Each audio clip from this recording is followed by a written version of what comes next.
Welcome to another Guitar Vault video. Today we are super excited. We are talking about a very unique guitar from Breedlove, and that is the TB Vintage Edition Blues Orange M1.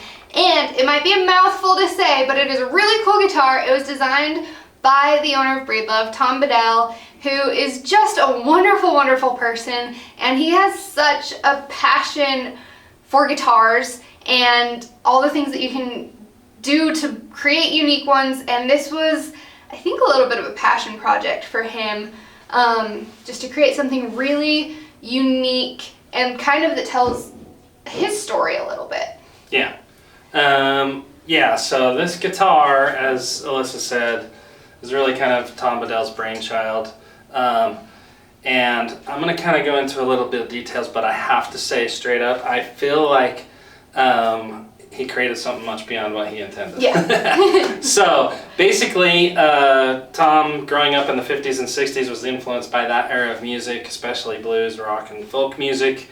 And he wanted to design a guitar that kind of heralded back to that kind of the guitars that he was familiar with in that time and the sound that he was familiar with in that time. The orange color comes from a guitar that he always really just wanted to own, which was a Gretsch guitar that was in the orange color, which was popular back in the day, which he finally did get one later in life, but he wanted to kind of recreate that kind of a visual. So, having said that, all the marketing and everything we've seen about this guitar, I gotta be honest with you, we weren't gonna order one. Because no, we weren't. it felt like such a niche-y instrument compared to what Breedlove is known for, and we just weren't quite sure about it.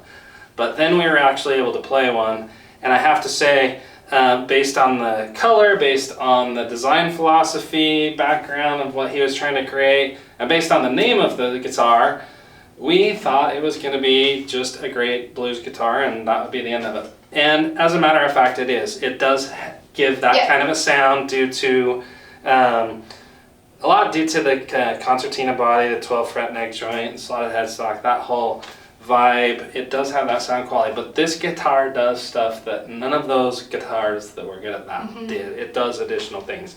So we're hoping to demonstrate some of that in the audio files, but this guitar is actually stunning. Yes, absolutely. So Tom obviously had access to, I think, one of the best wood collections in the world to pull. Definitely a wood library. Yes. So he had a lot of options to pull from for this guitar, but he chose to go with Myrtlewood, which I am partial to. I think it's stunning. I actually own a Myrtlewood guitar. Visually, it's incredible. Every piece is so unique, but it also has such a unique tone to it. It's kind of a brighter, but it does still have some of that punch. It just gives you a good kind of balance, but it does do really well for that blues. And I was a little bit surprised by it because it's not a wood you traditionally see for blues. And I'm like, why do they have a Myrtlewood guitar that they're marketing for blues? But it sounds amazing. And it does other stuff too, obviously. Yeah. And I think that's partially because of the Myrtlewood. It's a little bit more dynamic than just blues stuff. And then appearance-wise, we've got maple binding on the body and on the fretboard, which adds a nice pop to that orange color. Spalted maple, Purfling, and Rosette, which really plays off the figure of the Myrtlewood. I really like that. Simple dot inlay, you know, very vintage. And then that orange finish that Heath was talking about, it does come from a Gretsch guitar, but it's got a really cute story about it from his honeymoon. His new wife, they'd been in Sydney, Australia, and she asked him if he could own one thing in the world that he hadn't owned yet, what would it be? And there was an orange Gretsch that he wanted to own, and he just hadn't been able to yet, and they went in a music store in Sydney and found one.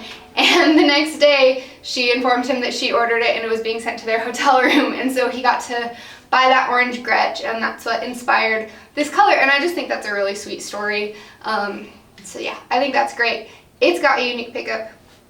It does have a unique pickup. I guess. Well, yeah, these are actually, this is the LR Bags M1, which is actually very popular with performers. It is a magnetic pickup, which the choice of that in this guitar was to stay true to the design, well, the things that were available back at that time. He didn't have the transducers under the saddle, that sort of thing at the time. So But this does still sound very good acoustically, but does kind of give that kind of a vibe. There is quite a bit about this guitar actually to go into beyond just the basic features. I think this guitar, in my mind, there's a lot of guitars that we've run into that really showcase the sound optimization process that Breedlove uses, but never was it more apparent than in this one, because the fact that it was designed to be almost a very niche-y type instrument, but it is so flexible, it responds a lot more dynamically than you would expect, has a lot better sparkle and high frequency content while still maintaining that kind of mid-range fatness that you want in this style of guitar. Like, honestly, like you said, we were not going to order this guitar. We thought it was a little bit pigeonholed into one thing and just wasn't necessarily something we wanted to carry, but I wish you guys could have seen the look on Heath's face when he played it for the first time at the NAMM show. Me and Jerry, the national sales manager, I think is his title, I don't know, head guy, another great guy at Breedlove, we both saw that look on his face and we were just like, okay, add one of those to the order.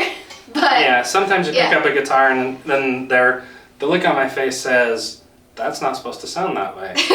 And so it's a very expressive instrument, especially if you come from the thought process, like I said, based on the name and the way it looks and everything, you think it's going to sound a certain way. And it actually does, but there's a whole bunch more to it. I think this would be an absolutely fantastic instrument for somebody who really kind of is mainstream in that kind of sound. That's the main thing they're doing, but they want to be able to do other things with it. It responds to drop D very well. It responds to very expressive finger picking or hard strumming. I mean, it just does so much. It's pretty incredible. And it definitely has this super cool vintage vibe. But then with the Myrtlewood, it's also modern. This is always like the laterally, we scored. Yes, gorgeous. We got absolutely beautiful figuring. Not that all Myrtlewood isn't beautiful, but sometimes you get the really striking pieces, and it's just really fun to open one up and be like, yeah. Yeah. Absolutely. Okay, we've talked enough about it. Let's listen to it. Absolutely.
Keith has not stopped playing it for the couple days that we've had that in, but that is the Breedlove TB Vintage Edition Blues Orange M1 from Breedlove. It's a beautiful, beautiful guitar. So yeah, check it out on our website, and if you like this content, give us a thumbs up on this video, follow us on YouTube and Facebook and Instagram and X or Twitter or whatever we want to call it, Pinterest, TikTok, all the things. We're everywhere, so go check it out. See ya!